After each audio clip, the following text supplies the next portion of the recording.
I've been thinking about what it means to be 15 years old. When you're 15, you don't have the responsibility yet of a driver's license, and you don't need to have clear answers about who you want to be. You're still more kid than adult. But you can feel that starting to change. You can sense that you're at the beginning of having real agency, where you're like, what am I good at? Where do I want to go? What do I want all of this to look like? To be 15 is to still be a child, but a child first grasping the raw, undiluted potential of life. It's the age Sheena Walker was in 1990, when she first disappeared from her mother, her siblings, her friends. Her mother got the call that they'd found her 6 years later. When the Devon police figured out Sheena's true identity, immediately, they set about how best to reunite mother and daughter, taking into consideration, of course, that the daughter in this case now had 2 young daughters of her own. The officer tasked with setting up this sensitive reunion was Brian Slade, a member of the original team that conducted the search of Little London farmhouse. I joined the police in 1987, and in 1996 I was an aide on a CID office at Torbay. Slade had been assigned to be the point of contact between Sheena and the police ever since they still thought Sheena was Noelle. She maintained that she was the wife of David Davis. During the month between the Halloween arrest and the police figuring out that the Davises were in fact the Walkers, Sheena was laying low at Little London farmhouse with her children and almost nothing else. The police had seized everything, and Sheena didn't have a penny to her name, to any of her names. So she was being looked after by social services and Officer Slade. But then the facts from Interpol, the police learning her true identity, and all of a sudden her mother, who she'd spurned 6 years earlier, was on a plane to reunite with her. Barb Walker was the only person who never stopped looking for Sheena. When Sheena first disappeared, of course, there was outrage, media coverage, police investigations. But as the months folded into years, the crowd thinned out, until it was just Barb, trying to get Sheena's story on TV in any way she could. America's Most Wanted passed on her pitch. Unsolved Mysteries didn't call her back. So she settled for an episode of the shortly lived program called Missing Treasures. I'm Al Waxman, and this is Missing Treasures, a search for our lost children. Children change people's lives. They allow us to see the world anew. Their loss can be devastating. For Barb, Sheena's birthdays came and went on the calendar, marking not her arrival in this world, but her absence from it. After a few years, a Canadian police officer suggested to Barb that she should just move on and forget about her, because she wouldn't be the same kid anyway.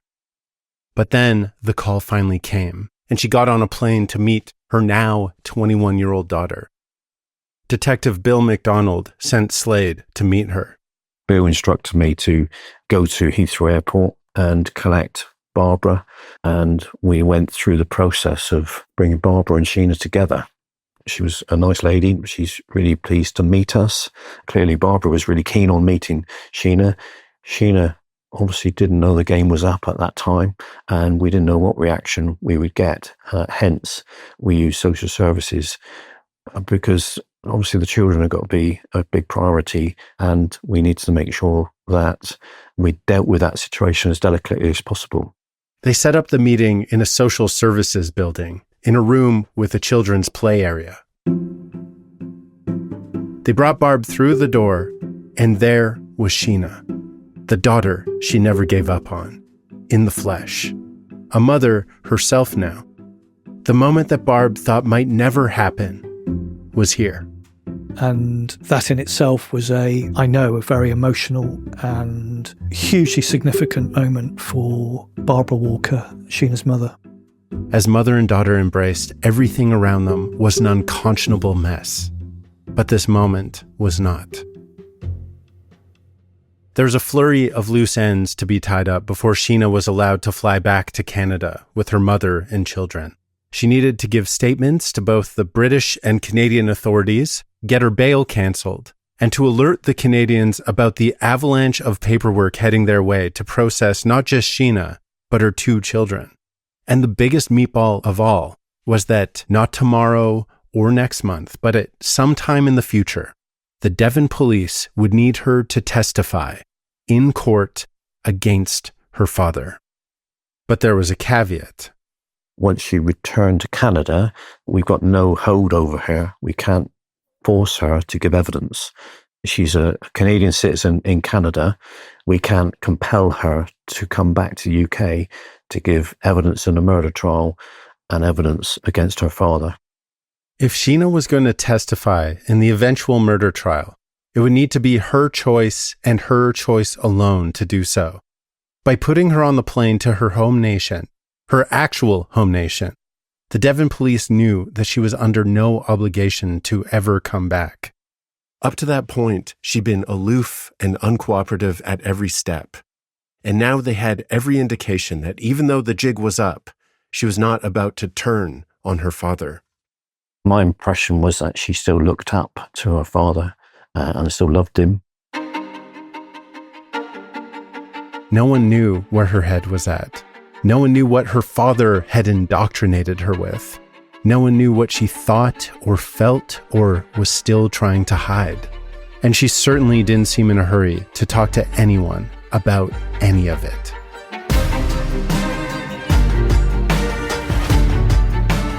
I'm Sam Mullins, and this is Sea of Lies from CBC's Uncover.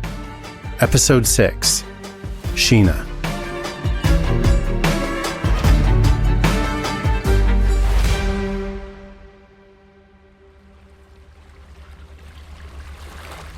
As soon as we started to uncover what was happening on the ground here in July, the picture really started to really crystallise in our minds. Bill McDonald took us around the Dart region, the area in Devon along the River Dart, to retrace the steps of Walker and Platt's July 1996. You're the first people I've worked with that have taken the trouble to come down and actually come and see it properly, because I think you have to see it to really understand it and see how it all fits together. When the inquiry began, guided by the calls and the cell tower pings of Walker's cell phone, the Devon police began a rigorous door-knocking campaign all up and down the Dart to see if anyone remembered seeing Ron Platt or Albert Walker that July. Or, better yet, if they'd seen them together. The details of Ron Platt and Albert Walker's movements in the final month of Platt's life are complicated, but to those building the murder case, essential to understand. The verified timeline of the final month of Ron Platt's life goes like this. In June 1996, Albert and Sheena Walker are living in Woodham Walter, Essex, and Ron Platt is living nearby in Chelmsford. Sometime that June, Albert tells Sheena that Ron has moved to France, and Ron Platt's actions that month seem to support that he did indeed plan to move. Ron gives his notice at the Chelmsford place. On June 21st, Albert helps him move out. They put all of his stuff into a storage unit, and then Albert checks Ron into a nearby hotel where he'll remain for a couple of weeks. Then, in the first week of July, Albert picks up Ron and they drive 4.5 hours west to Totnes on the River Dart in Devon, where they check into a place called the Steam Packet Inn. 2 days later, Albert walks into a nearby yachting shop where he purchased 7 items: a jacket, varnish, grease, a length of rope, a roll of green duct tape, a roll of black duct tape, and an anchor. What was Ron thinking during this time? That he and his good friend Albert were simply having a mini vacation, a sort of send-off before he moved to France? We don't know for sure. But the police found 2 women who remember chatting with Albert and Ron in the pub at the Steam Packet the night of July 8th. The talkative one of the 2 men told them that they were both divorcees and that they had a plan to sail to France to start a new life. Which brings us to July 9th, 11 days before Ron Platt died. July 9th remains a big question mark, a day that fascinates those familiar with the case to this day. That morning, Albert and Ron checked out of the Steam Packet Inn after breakfast, got on the Lady Jane, Albert's 24-foot sailboat, and headed out to sea.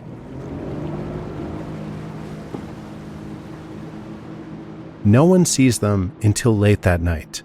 At around 11 p.m., Albert calls a hotel in Totnes, one called the Royal Seven Stars, and says, "We're on a boat waiting for the tide to come in. Do you have 2 rooms?" They did. So, a very tired-looking Ron and Albert arrive at the Royal Seven Stars Hotel shortly after that. And Albert says to the concierge, memorably, "My God, we were stuck out at sea, and then on the drive here, I just ran over a cat." Why did they check out of the Steam Packet Inn that morning if they knew they were coming back? What were they doing for all of those hours on the Lady Jane that day? Bill McDonald still wonders. Could that have been an abortive attempt on that particular visit? Was it a dress rehearsal for what was to come? Was he just putting the final preparations to his final plan? We don't know. The only person really that could tell us that would be the 2 people involved. All we know is that the next morning, Ron Platt checked back into the Steam Packet Inn for 10 more nights, which is significant because he only had 10 nights left in his life. So with Ron checked in, Albert Walker drives 4.5 hours to Woodham Walter. Then, on July 12th, Albert Walker loads Sheena and the kids into the car for a pre-planned, pre-booked holiday halfway up the Dart in Didisham. Albert, Sheena, and the kids had reserved a cute little cottage called Potter's Loft. They were booked at the cottage for a full week, July 12th to 19th. But the week was dreadful. The weather was bad, and both the children caught a nasty cold, so feeling robbed of their holiday, or perhaps for some other much darker reason, Albert called the booker. They wanted to extend the stay. The father was insistent they extended the stay. That property, Potter's Loft, they were unable to secure that. There was obviously other people coming in. Albert was told that another similar place just around the corner was available, a cottage called the Old Brew House. So, with 48 hours left in Ron Platt's life, they moved a few houses down the hill. They had to vacate, so Sheena had to move everything, all their clothing and the kids and everything they brought with them down the hill into the Old Brew House. If the River Dart is a snake, we have Ron in the Steam Packet Inn at the very tip of the tail in the north, and we have Albert in Didisham, the fat middle of the serpent, with the Lady Jane moored just across the river. But then suddenly on July 18th, Albert tells Ron to leave the Steam Packet Inn and move to an accommodation downriver of him in Dartmouth, where the mouth of the snake spits the dart into the channel. As we're stood here now, it's an idyllic setting, it's a beautiful stretch of river, and it's difficult to conceive that this is the backdrop to what eventually would be the day of the murder. Which brings us to July 20th, 1996. Albert Walker wakes up that morning and tells Sheena that he's heading out for a solo sail for the day on the Lady Jane. So the sequence would have been able to come out of this accommodation as we're stood here now, walk down the pontoon. To get to the Lady Jane's mooring just across the river, he needed a ride. Not just from anyone, but from a man named Captain Kirk. Kirk would have come over, picked him up, and they would have taken him the short distance upriver to the river mooring. On the short ride across the river, Albert would have had a perfect view of the Greenway estate. As you look up through the trees, you'll see a large white house set back on the hillside. The house is famous because Agatha Christie, the most famous mystery writer in history, lived there for the last 40 years of her life. Coincidence? Maybe not. Anyway. The yacht, the Lady Jane, would have been moored mid-river. He would have got on board. Kirk would have come back to his pontoon. And then Walker would have sailed the Lady Jane boat up the river, probably about half an hour, to the Port of Dartmouth. Before he was picked up by Walker, Platt had breakfast at the place he was staying and checked out. That holiday accommodation was called the Anchorage, and it's only hours later, having left that he's murdered at sea with an anchor. As Ron Platt walked away from the Anchorage that morning, it was the last time he was ever seen alive. Back in the rented cottage, Sheena spent the day doing something I'm very familiar with. She was just trying to have a smooth time with her 2 young children. When the kids fell asleep that night, as she waited for her father to return, Sheena did something that would prove to be very important in the case against Albert Walker. She turned on the TV. When Sheena first told police that she watched television the night Albert was gone, right away they asked, "Oh yeah? What was on?" Do you remember the TV program was on? What happened? You watched Coronation Street. What happened in that episode? To try to get an accurate timeline of what they're saying. And Sheena remembered exactly what she was watching that night.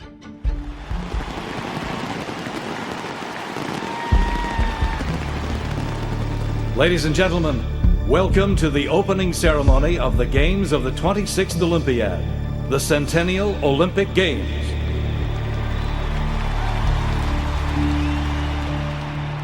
She couldn't recall the date specifically, but remembered that during the day, as she was sat with the kids, just waiting for her dad to return, she watched the opening ceremony of the Atlanta Olympics. The ceremony was in Atlanta, but since the UK is 5 hours ahead, it aired on tape delay in the UK the following night. And that, for us, to be able to tie that down, that was huge. Albert Walker eventually came back that night around 10 p.m., looking windswept and disheveled, and went straight to bed. The next morning, Captain Kirk took Albert, Sheena, and the kids to the Lady Jane to, quote, tidy up. 2 days later, they went back to Woodham Walter, and 5 days after that, the fisherman John Kopic discovered Ron's body in his fishing net, 6 miles away from the shore. So as the timeline came into focus, it was clear. By placing Ron and Albert and Sheena all on the River Dart on those key dates, the inquiry had unearthed a clear story of circumstance. But the fact remained. If you're going to tell a story of circumstance in a jury trial, you need something more. They needed Sheena, and they needed her to testify. The police knew that they had some time. A trial date for something like this was at least a year out. They needed to use that time to earn Sheena's trust and build a relationship with her. And how are they going to do that? They didn't know. That was Officer Brian Slade's problem to figure out. I was asked to keep contact with her. When Slade put Sheena on the plane back to Canada, he vowed to keep in touch with her over the phone in the coming weeks and months, to check in, to not be a stranger. But as he watched her go, he certainly didn't like his chances. The first time I met Sheena, she was extremely cold to me. I'm the enemy, I'm the police. While everyone who had met her in the UK described her as quiet, deferential, soft-spoken, this didn't jive with the version of her that Slade met. She certainly was not a meek and mild lady, and she didn't mind being cutting, certainly. Actually, I wouldn't call her shy at all, but she's an intelligent lady who knew her own mind. Every time Slade made contact in the early going, he was met with silence. She didn't want to engage with me at all, not even one-word answers. But she was extremely distrustful of the police, and she didn't know what was going to happen with her. But he persisted. So I just tried to keep contacting her. I think it was something like a monthly basis, just to touch base with her, which may have gone into weeks, but mainly just try to keep that contact and to see whether or not she would or would not return to the UK. Even though she was trying to build a new life back in Canada, her feelings towards Slade and the police in general remained unchanged. It was still quite a testy relationship as such. But even though it was awkward at times, Slade kept calling. We would discuss different things. her children quite similar age to my children. And so that was quite a good subject to have. Is that 2-year-old talking yet? Mine won't stop. You have many conversations with someone, you do build up a level of trust. And I didn't want Sheena to do anything that she didn't want to do. Obviously, all I wanted from her was the truth. Over the course of weeks, Slade got to know the unknowable Sheena Walker. Definitely did take a while, and it certainly wasn't immediate. And with trust came understanding. I think that she'd been clearly groomed by her father to believe that's the right thing to do, to run away and live a life of Riley as such with someone else's money, to live a second life, really, to live a life of a lie. The way she talked about her father was not in a way that suggested she felt victimized by him. It was only when she talked about her current situation, reacclimating to life inside her mother's house, that she sounded displeased with one of her parents. She was very pro her father and very anti her mother. Her father had indoctrinated her mind in order to push her further away from her mother, which clearly worked. Groomed, I think, is a term that we use now, really. It's a term where someone can manipulate someone to think that they are who they're not, and to do things that maybe they aren't in their best interests. And this is the moment, a couple of months after her return to Canada, when Sheena receives a call from the UK, not from Slade, but from her father in prison. His calling card only gave him a couple of minutes, but he successfully got the message to Sheena that he needed to. He said, "I need you to amend your statement. I need you to say that you did know that Ron was in Devon, that while we were there, you knew that he was staying nearby." And then they were cut off. This was the test, the gut check. When he needed her the most, would she do her father's bidding?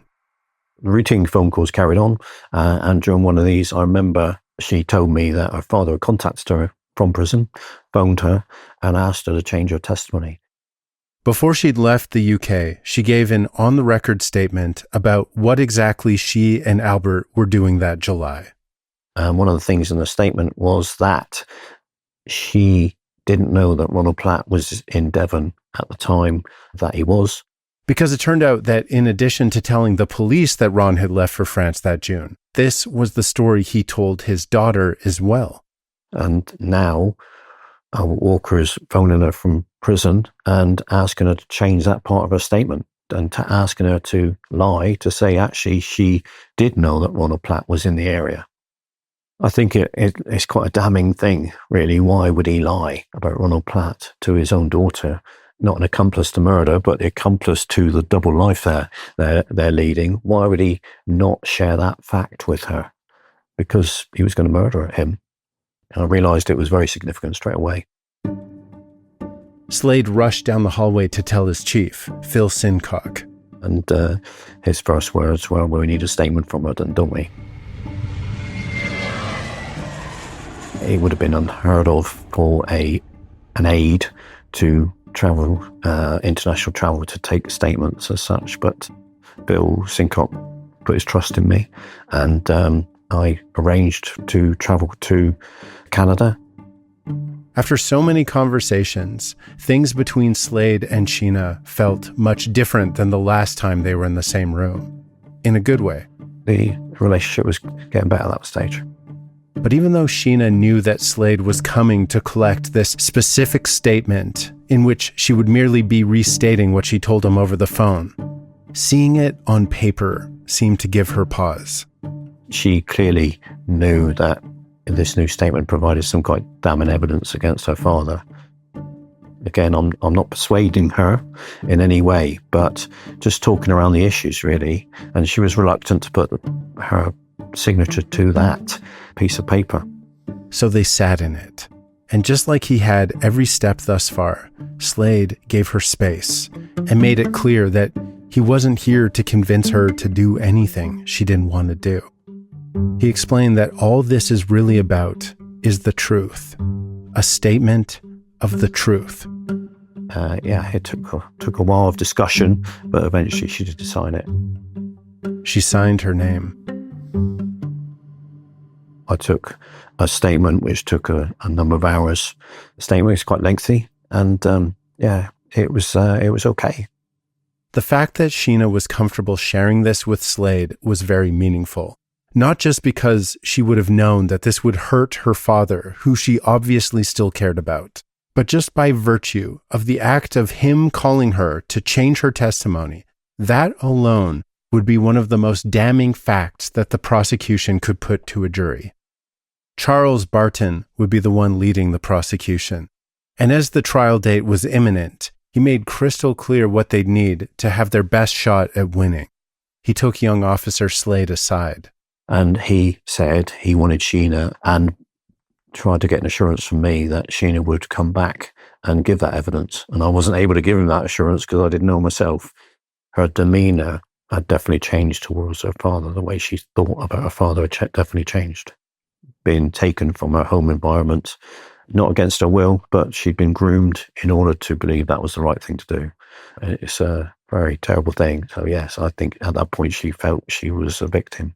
And it was clear that the power that he did have over her had gone. But just because her framing of everything had evolved didn't mean that she was ready to face her father in court with the entire world watching. But it did put a bit of pressure on me in order to actually get a yes or no answer from her as to whether or not she would. I didn't want to put her under any pressure because I knew I was asking such a big thing for her to come across and give evidence. The relationship had been built, the trust had been established, but now it was finally time for a definitive answer. Will you testify against your dad? She was asking for certain reassurances. Certainly one of the reassurances was that she didn't want any photographs taken of her by the press. The case was making headlines in Canada, and there had been a seemingly permanent gaggle of photographers camped out at her mom's house. So we gave her assurance that we would do our utmost to try to make sure that didn't happen. Sheena, are you going to do this? She agreed. And then we went through the process of how we're going to make that happen. Bill McDonald put a plan in place. We took a decision that to get her into the UK safely, we wouldn't put her on a commercial airline, and we approached the RAF, and they very kindly agreed to fly Sheena on a Nimrod with a whole complement of RAF personnel who had no idea who she was into Britain. That was a very, very unusual step. It was the right thing to do. I went across to collect her, flew into Toronto. Paparazzi were actually at every airport near to Sheena's location in Canada, waiting for her to be spotted or seen for the scoop that she was leaving. Slade collected her without being detected. And then we flew 4 hours to Edmonton, to the other side of Canada. They needed to go to Edmonton because that's where the military aircraft would be taking off from. And we had a couple of days in Edmonton. Sheena at this stage was, I've got to say, quite stressed. And I had to try to keep her stress levels down. I had to keep her entertained for a couple of days and trying to think about what to do in Edmonton. So I'm in Canada, and the only place that's not interested, well, I shouldn't say this, probably Edmonton people listening, but I asked, what is there to do there? Canadians, if someone from abroad approaches you and is like, I'm in Edmonton for 2 days, what is there to do there? We all say in unison on the count of 3. 1, 2. And apparently they've got a really large shopping mall. West Ed, one of the biggest malls in the world. Our selection will greet you there. West Edmonton Mall, a shopper's dream and a world of excitement. West Edmonton Mall. So we had a bit of fun there. And I thought we were getting on quite well. On the eve of the flight, with the start of the trial a mere 48 hours away, everything was going according to plan. But each hour brought more visible anxiety to Sheena's face. what she yearned for was privacy, solitude, a peaceful place to just be with her children. And where she was going was the exact opposite. Clearly, it was getting a lot for her. That evening, Slade went to go check on her to make sure that she was okay. But when he knocked on her door, there was no answer. She went missing as such. She left the hotel. Trying to stay calm, Slade went into the lobby and out on the street, but there was no sign of her. God damn it. He had one job, and their flight was only hours away. I didn't know where she was or if she was going to come back. After Slade had a brief heart attack, Sheena finally reappeared. She just needed some space, and after a poor night of sleep, it was time. And I remember driving out to the airport and Sheena being in the back of the car in tears because she was so stressed about what was happening. She was delicate, she was vulnerable, she was nervous, she was anxious. She wanted to come over and do the right thing. You know, it's a massive thing for her to go through. So I kind of understood that, and I must admit I was relieved when she got on the plane itself. Sheena, in a warplane, heading to a hostile territory to be brave. I was so unprepared for the tidal wave of global interest that the inquiry would then take. It was massive. Detectives Clenahan and MacDonald had never seen anything like it. It was exciting. It was a huge case.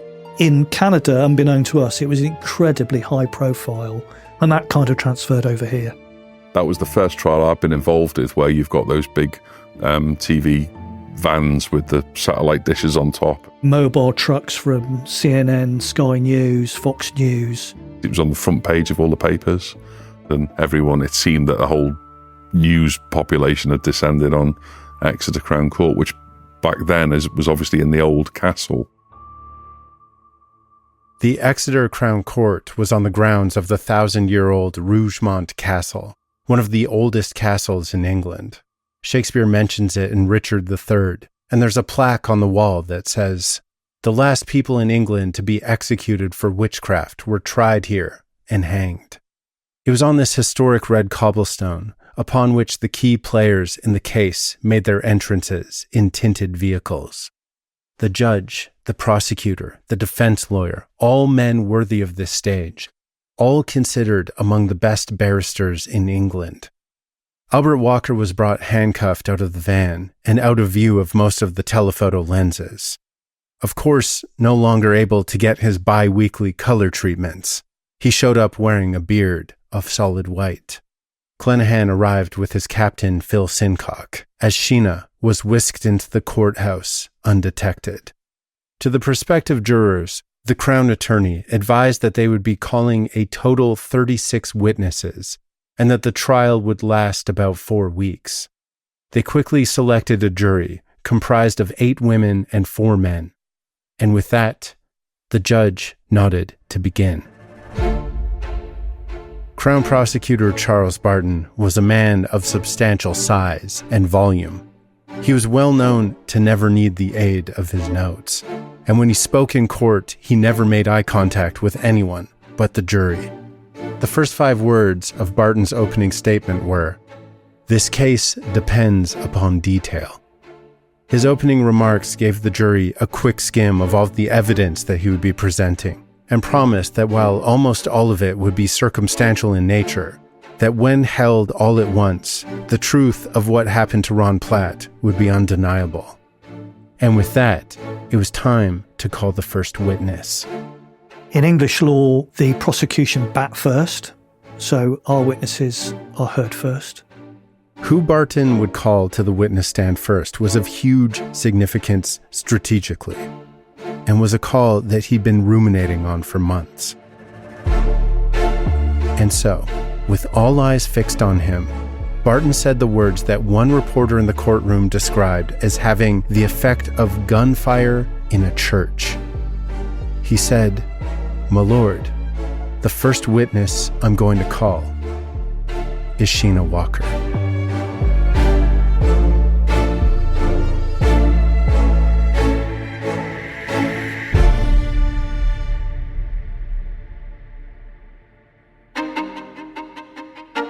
Coming up on Sea of Lies.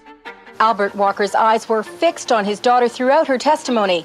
I actually went in there feeling quite powerful. I actually think, I'm going to beat you. I'm going to beat you, mate. He's giving the performance of his life, and he's certainly a smooth-talking, charming man. If he is guilty, this is a man throwing a gigantic dice. This is a huge gamble. Sea of Lies is produced by What's the Story Sounds for CBC. It's hosted and written by me, Sam Mullins, and produced and reported by Alex Gatenby. Mixing and sound design is by Ivan Eastley. From What's the Story Sounds, our executive producers are David Waters and Daryl Brown. At CBC Podcasts, the senior producers are Andrew Friesen and Damon Fairless. Eunice Kim is our story editor. Emily Cannell is our digital coordinating producer. Executive producers are Cecil Fernandez and Chris Oak. Senior manager is Tanya Springer. And the director of CBC Podcasts is Arif Noorani.